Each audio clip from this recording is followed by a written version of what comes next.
कादिर, एक और चीज़, अभी आप जिस तरह से इमरान का जिक्र किया, अगर हम बात करें हमारी क्रिकेट में इस महीने कुछ ही दिनों में, बल्कि एक ही हफ्ते में 3 रिटायरमेंट्स हुई हैं। 2 तो चलें, वो रिटायरमेंट से कम बैक था और कम बैक के बाद फिर रिटायरमेंट थी, यानी इमाद और Aamir, like they were already retired, then they came back and then they retired again.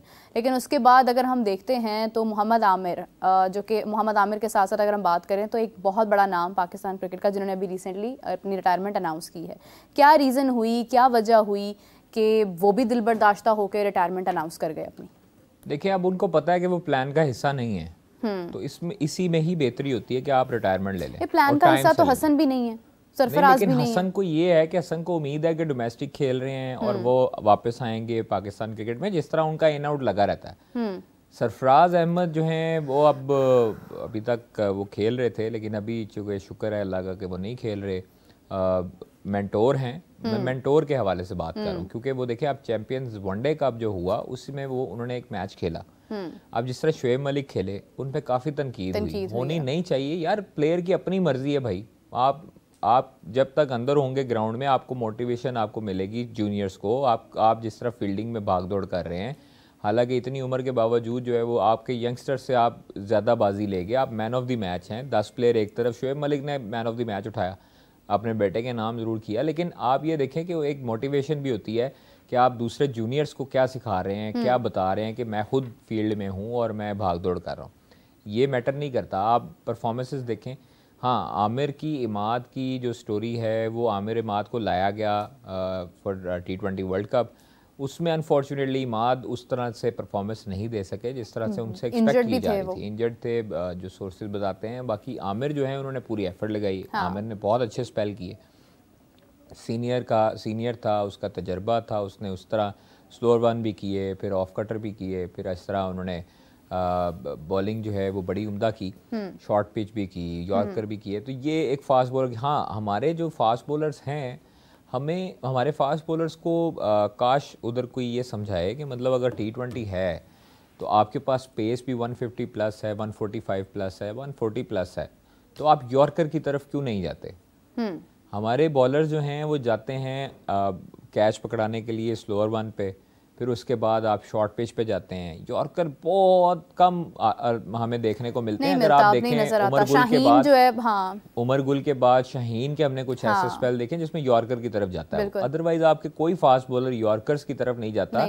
Naseem Haris की जितनी पेस है और स्विंग है, वो अगर यॉर्कर की तरफ जाएं, वो शुएब अख्तर जैसा यॉर्कर करे, बैट्समैन गिरने पर मजबूर कर दें। ये उनको एक स्ट्रेटजी बनानी चाहिए कि हमें 2 ओवर जो है वो अपनी मर्जी की बॉलिंग करनी है और 2 ओवर हम कोशिश करें। अच्छा, बॉलर के जहन में ये होता है कि हम यॉर्कर की तरफ जाएंगे, वो लो फुट लॉस चले जाएगी और वो बैठ के हमें हिट लगा देगा। तो ये उनके जहन में डर नहीं होना चाहिए। जहन में जब तक डर होगा तब तक आप बॉलिंग भी नहीं कर सकते, लेकिन जब बैट्समैन इस बात से अवेयर ही नहीं होगा कि यॉर्कर होने वाला है, जब वो उसको अभी तक भाई तो आप 2-3 पीछे करें बॉल, हाँ, एक गुड लाइन पे करें, दैट्स इट, चौथा यॉर्कर कर दें, ये आपकी स्ट्रेटजी है, 5वां यॉर्कर कर दें, छठा फिर शॉर्ट पिच कर दें। उसको पता ही नहीं, उसको समझ नहीं ना दें कि आप करने क्या जा रहे हैं। अगर आपका एक ही स्टाइल है तो फिर तो बैट्समैन उसको अंडरस्टैंड कर जाएगा। हारिस रऊफ की जितनी पेस है, उसको शॉर्ट पिच पे सिर्फ हाफ बैट भी लगता है तो छक्का होता है। ठीक है, मतलब 150 प्लस अगर बॉलिंग आ रही है, 148 आ रही है, तो उसका एज भी लगेगा ना बैट का, तो वो बाउंड्री रोप से बाहर जाएगा। तो इसीलिए वो लोग तैयार रहते हैं उसको खेलने के लिए, उसको सामने की हिट मारने के लिए। उसको आप देखें, विराट कोहली, इतना बड़ा स्टेडियम था, विराट कोहली ने कोई एफर्ट नहीं की थी, सिर्फ अपना बैट टाइम किया था और पेस जो है वो हारिस की यूज़ की थी और वो सामने का छक्का हो गया था, जिससे मैच का पासा पलटा था। 2 छक्के लगाए थे, एक फाइन लेग पे दिया था, एक सामने मारा था।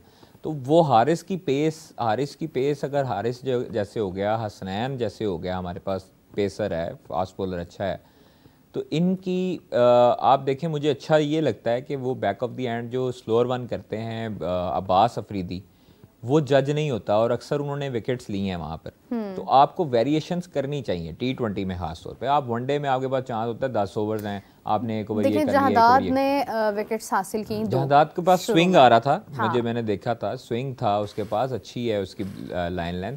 लेकिन जब एक सेट बैट्समैन होता है जिसने 50 कर ली हो ना T20 में, उसको फिर फुटबॉल नज़र आना शुरू हो जाता है। उसके लिए स्ट्रैटेजी बनानी पड़ती है कुछ और किस्म की। बिल्कुल अगर आपने फील्डर लगाया है लॉन्ग ऑन पे, उसके बाद आपने फाइन लेग खड़ी की है, फिर स्क्वायर लेग लगाई है, तो बैट्समैन यही सोचेगा कि इसने मुझे पीछे करना है बॉल, ठीक है, क्योंकि पीछे करेगा तो आप हिट मारेंगे तो यहाँ फाइन लेग पे जाएगा या आपकी स्क्वायर लेग पे जाएगा।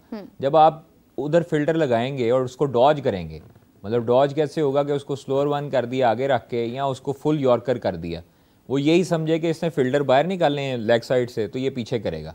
तो इसलिए थोड़ी सी स्ट्रेटजी, हाँ रिजवान बहुत वाइस कैप्टन है और बिल्कुल टेक्निकल हैं, इस तरह की चीजें उन्होंने की हैं मुतअद्दिद मरतबा, हमने सुनी भी है। करते हैं जो पहले मैच में उन्होंने गाइड किया था कि आप 2 बॉल्स बाहर को करो, स्टंप्स माइक में हमने सुना भी है इब्रार को जिस तरह उन्होंने गाइड किया था। तो अच्छे कैप्टन हैं, नो डाउट।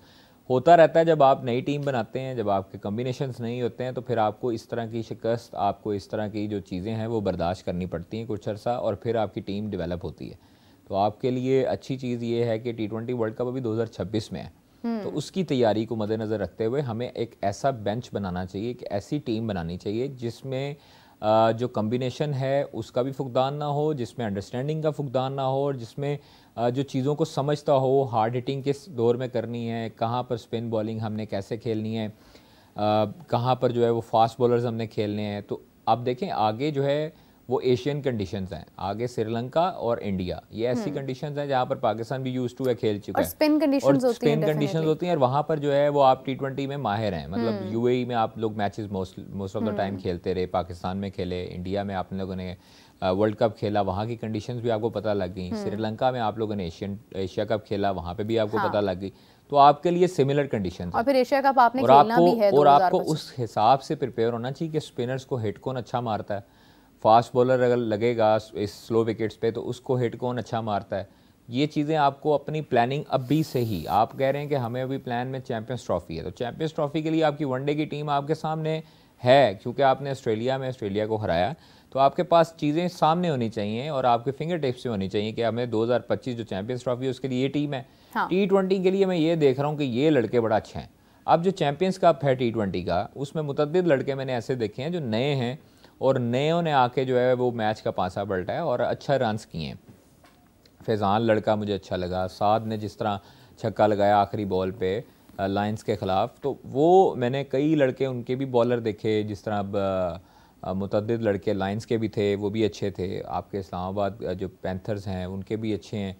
तो ये चीज़ें आपको अभी से ही सिलेक्शन कमेटी को लिखने चाहिए, 5-6 लड़के आपके पास होने चाहिए कॉपी में कि ये हमें सर्व कर सकते हैं। आप उनका फिर कौमी टीम के साथ तरबियती कैंप लगाएं, वहाँ पर जाके आप प्रैक्टिस मैचेस करवाएं, ताकि वो आपके इंटरनेशनल प्लेयर्स को बॉलिंग करें, आपके इंटरनेशनल बॉलर्स को फेस करें, उनका भी पोटेंशियल आए, उनको भी पता लगे कि हम लोगों ने इसको कैसे खेलना है इंटरनेशनल लेवल पे। बिल्कुल सही। जब आप लोग सीधा एक डोमेस्टिक से लड़के को उठाएंगे और इंटरनेशनल में डालेंगे, तो इंटरनेशनल का जो एक्सपोजर होता है वो चेंज होता है, उसका एटमॉस्फेयर चेंज होता है, उसकी कंडीशन चेंज होती हैं, प्रेशर जो है वो आप 100 टाइम्स ज़्यादा लगा लें डोमेस्टिक के जरिए। डोमेस्टिक में तो आप देख रहे हैं, डोमेस्टिक में तो लोगों का आपकी मर्जी का ध्यान नहीं होता है, आपके पास रिव्यू की ऑप्शन नहीं होती। आप देखें कि अंपायर्स, हमें बहुत देखने की ज़रूरत है कि हम डोमेस्टिक में अंपायरिंग का मेयार भी अपना बहुत बेहतर करें। बहुत अच्छा है, लेकिन और अच्छा करने की ज़रूरत है, क्योंकि वहीं से अगर सख्ती शुरू हो जाएगी ना, तो आगे भी हमें बहुत चीज़ों का बहुत ख्याल रहेगा।